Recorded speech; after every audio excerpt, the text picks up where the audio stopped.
Jai Gurudev, everybody, welcome to Satsang in Vrindavan. So, I ask Samiravati now to ask you a question.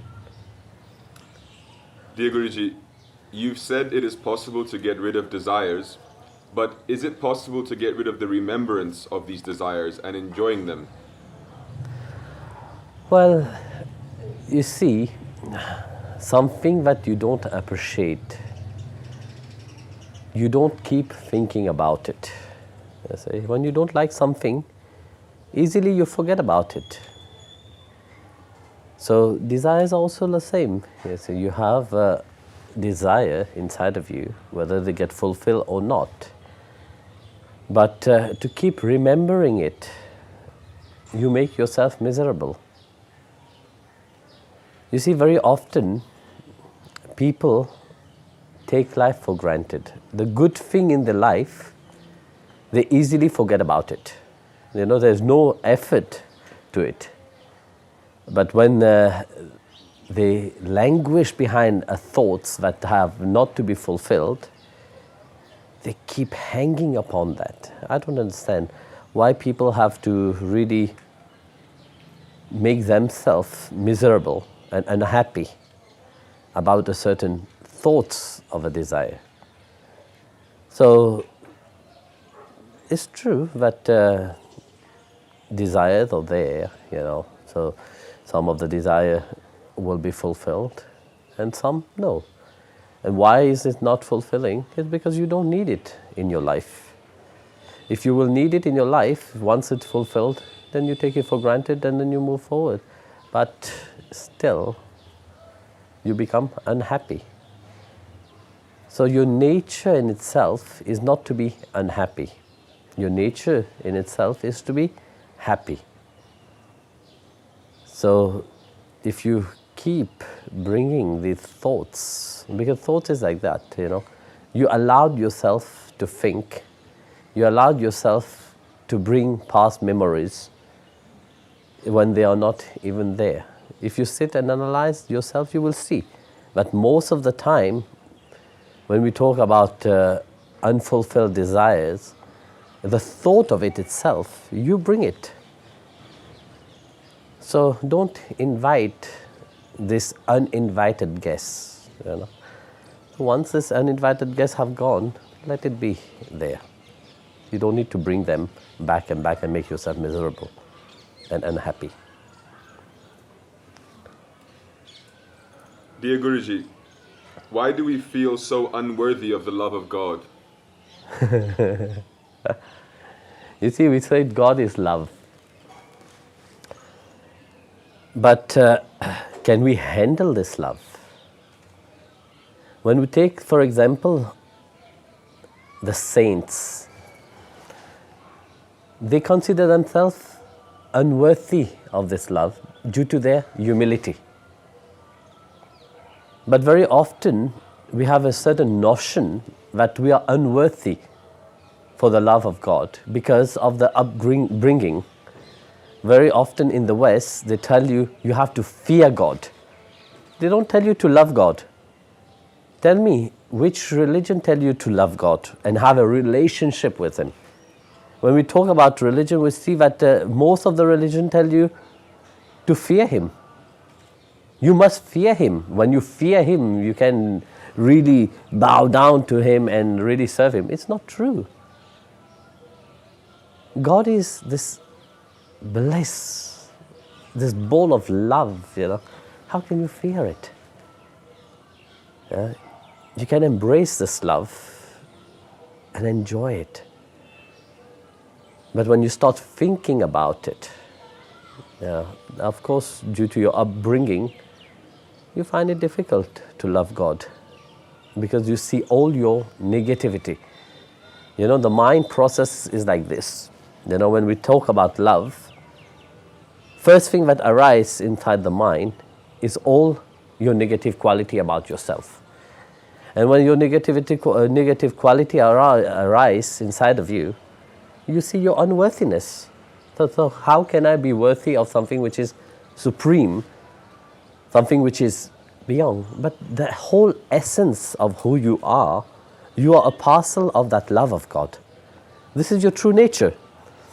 Whether you want it or not, your Atma, in its quality, it is that parcel of that divinity inside of you. So yourself itself is a part of that love. Whether you are worthy, you think of yourself being worthy or not, you are a parcel of that love.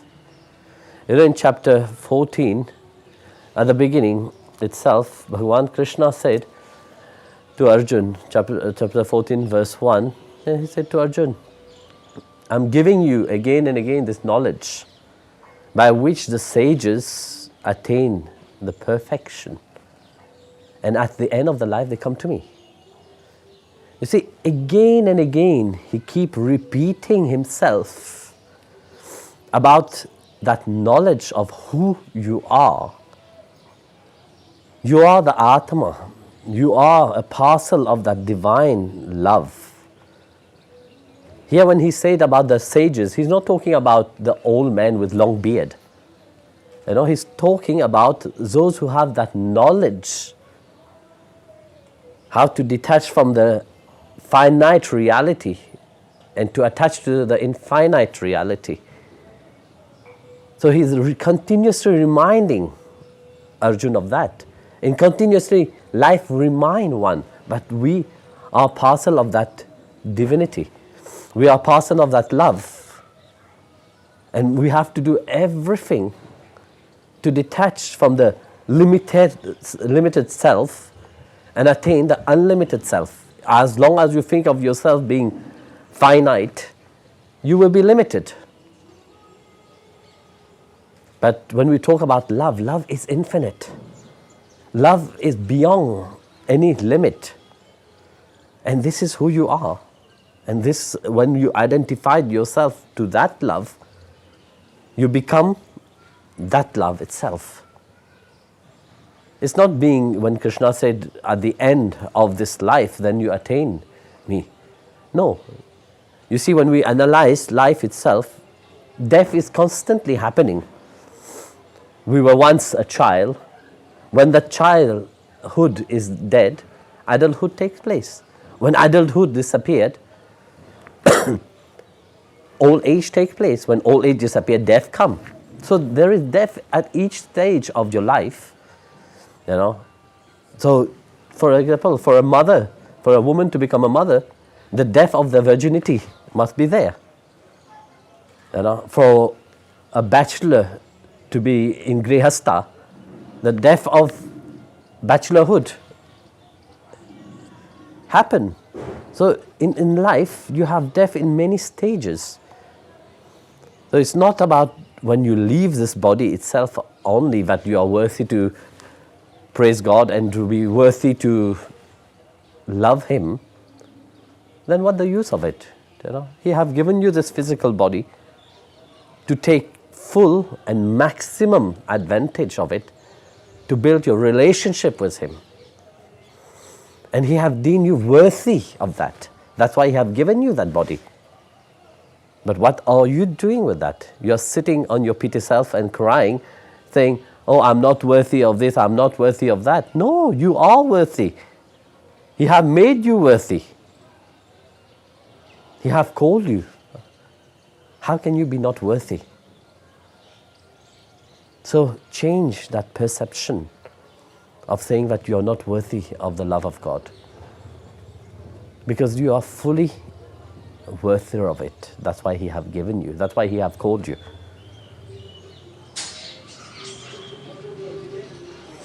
Jagudev, how can we balance our spiritual life with our daily life with duties? Because it seems to me that if one prevails, the other part of our life suffers a decline.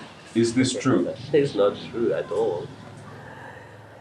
You see, this is a misconception that very often spiritual people have. They say, when we become spiritual, we have to let go of our daily duty and fully focus on the spiritual path, which is not true. Every part of your life is spiritual. Whatever you do in your daily life, in which attitude you are doing it, that becomes your spiritual path. When you go on the spiritual path, doesn't mean that you should stop working. You should work, but with which attitude you are doing your duty, that is very important. On the battlefield, when Arjun was crying and complaining that he don't want to fight, Arjun asked Krishna many excuses to run away. Did Lord Krishna tell him to run away? No, he didn't. What did he say? He said, look, if you run away, you go to hell. This is very important to understand. If one run away from one duty of the outside reality, what you have been given in the outside world, you will go to hell. So here he's saying to Arjun that by running away from one duty which nature have provided for you, you will suffer for that.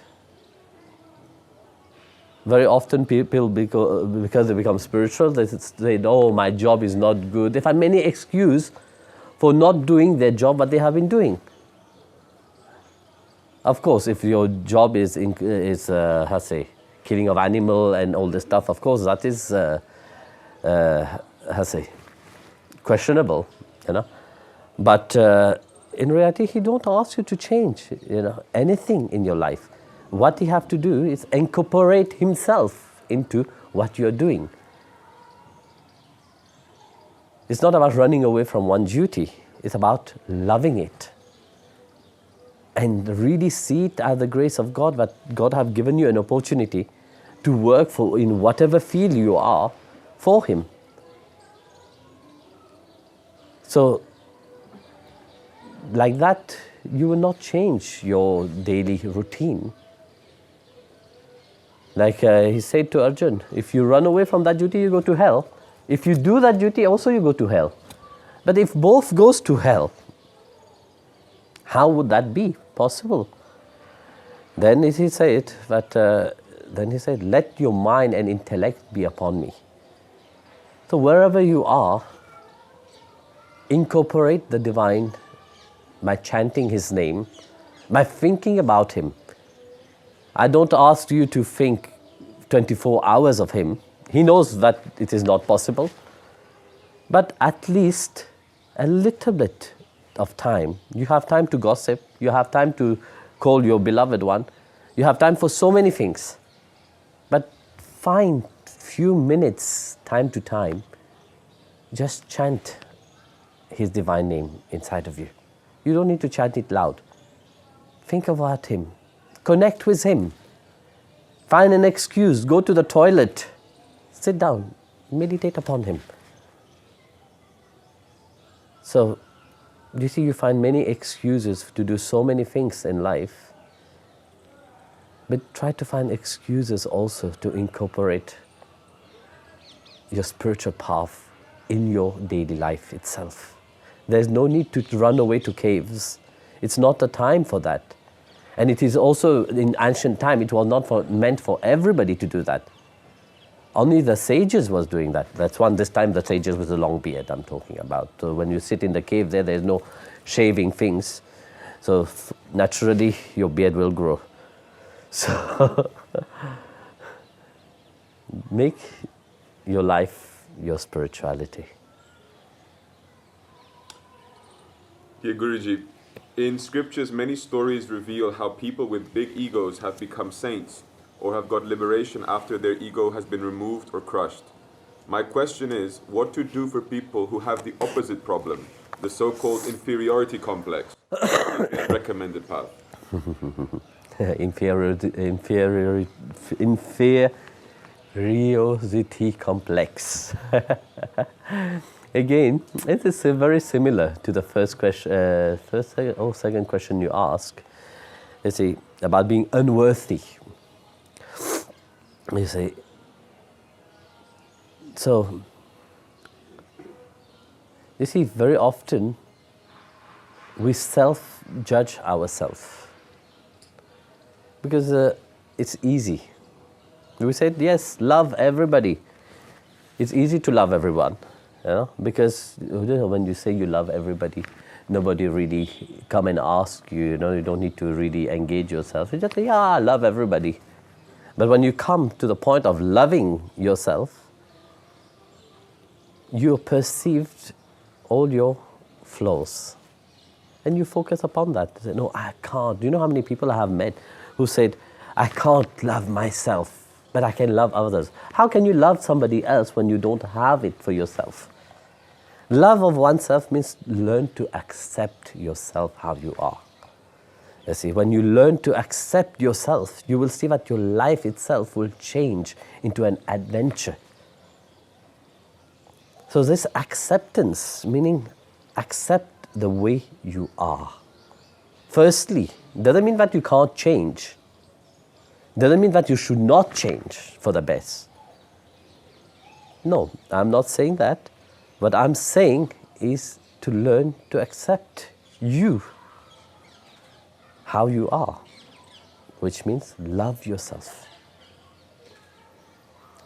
Like that, your inferiority complex, because you're focusing so much on the tamasic level of yourself, more you concentrate on that, more you will not grow. So concentrate on something positive. Change the way you think about yourself. You see, that will help you to rise above. When we look at all the sages, the saints you were telling about the saints, their life, Look, one of the most beautiful saints that we concentrate, we tell the story of, is Shabari. Shabari was, first she was like a tribal chief daughter. On her marriage day, she ran away. And she ran away looking for her guru. So she traveled everywhere. No one will accept her because they know that she was a tribal girl. She ran away on the night of her marriage just to avoid that they sacrifice many goats and cows and so on because of her, because this is a tribal at that time they were doing. So to avoid that, she ran away. So finally, she went to many ashrams, but the ashram would not take her because they were scared. If they take her, her parents will come and destroy the ashram and fight and everything. So finally, one sage accepted her. And her daily life, from where she had such a beautiful life, her daily life was only to carrying water and look after the welfare of the ashram. Nothing else. So time goes on. It was time for the guru to pass, to ascend. So she was crying and said, Guruji, that the only thing I want is to serve you. And I want to be with you. And the Guru Maharaj knew about it and said to her, no, your life purpose, why you have been born here, is to meet the Lord, to serve Him. He will come, He have incarnate on earth in the form of Lord Rama. He will come and give you darshan. You see, like that, often we don't realize the greatness of being born as a human being. Especially when God have given one that grace to know His name. Shabari didn't know Ram. She knows only the name of Ram. And that's what she was worshipping throughout her life. She was worshipping only the name of Ram. And every day she was waiting for Ram to come. She will pick up the berries from the trees. She will prepare the flower, the place where Ram will sit. Only the name of Ram was everything for her. So it so happened that one day she went to get some water in the river. And as she was going, because she is considered being from a low caste, so the sages which were around, they got disturbed by her making noise while taking the water from the river. So one of the sages threw a stone at her. So the stone hit her leg, and some of the blood oozed out into the river. When the blood touched the river, the whole river became bloody. So she ran away crying because she felt so bad. So when the sages saw that, they said, oh, her contaminated blood have contaminated the whole river. So the old sages which were around, they all gathered and they start chanting lots of mantras, all these things to purify the water. Nothing happened. So finally, as Ram was in the forest in exile, they heard about Ram, said Ram is Purushottam, is the Supreme Lord himself, which have incarnate. So they went and request him, please, to grace the place and to purify the river. So Rama came with Lakshmana. So when Rama and Lakshman were there, they asked Rama, please put your divine lotus feet into the water. And Rama said, okay, fine. He stepped into the water, nothing happened. So then Ram said, what shall I do? I said, maybe you should take a dip in the water. I said, my feet have not changed that water. Do you think by taking a dip we will change something? I said, please, please, please, please. So Rama took a dip in the water. Nothing happened. So they were very insisting, these sages. So they request Ram, please, can you do gargle some water inside of your mouth and spit it again into the water? Maybe that will change the water, the river. Lakshman opposed to that idea, said, how can you say that to my brother? So Ram said, okay, let's fulfill their wish. They're sages, so let's fulfill their wish. So Ram took some water, gurgled, spit it into the river. Nothing happened. So it's asking, what should be done? So they were worried. Then they told Ram the story. But when Rama heard about Shabari, you see that connection between the beloved Lord and their beloved, the lover and the beloved, it's unique.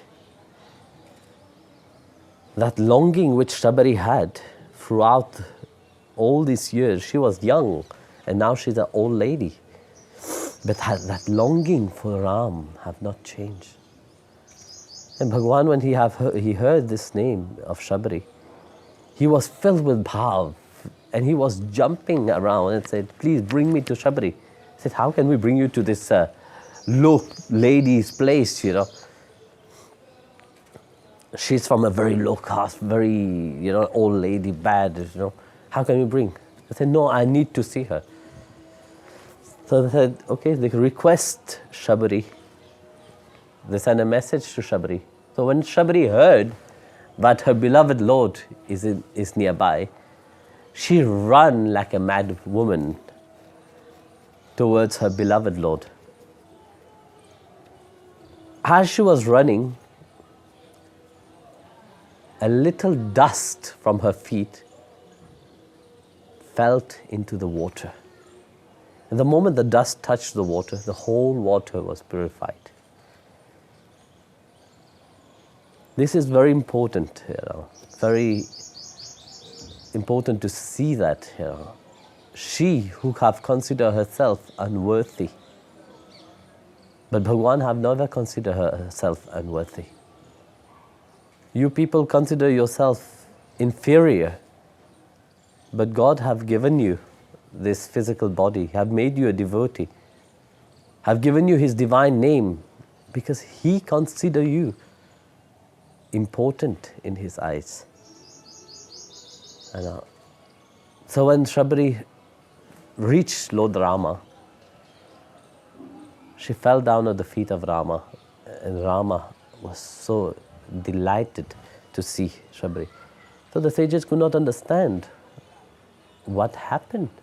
How come the dust of the feet of Shabari have purified the whole river when their mantra and their knowledge and their devotion, so-called devotion, could not, even Lord Rama himself could not. So they asked Lord Rama what it is.